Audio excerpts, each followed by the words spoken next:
نحب نحكي شويه على الجزائر. اي تفضل. الجزائر راهي اللي ما يفهمش الحكايه هذه وخلينا معناها معناها النعرات الواحد. الجزائر راهي الجزائر معناها فهمني هي المنطقه اللي فيها لي باسان فيرسون تاع الوديان التونسيه الكل، باش ما تنساش الناس.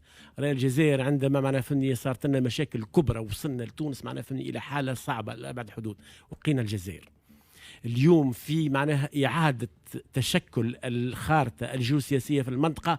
الجزائر هي قوة ضاربة، أحب من أحب وكره من كره.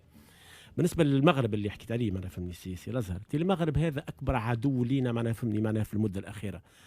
ما نعرفوش ايش عملت معناها المغرب في مسألة معناها الواحد في مسألة الفوسفات، ما نعرفوش المغرب ايش عملت معناها في مسألة السياحة في تونس.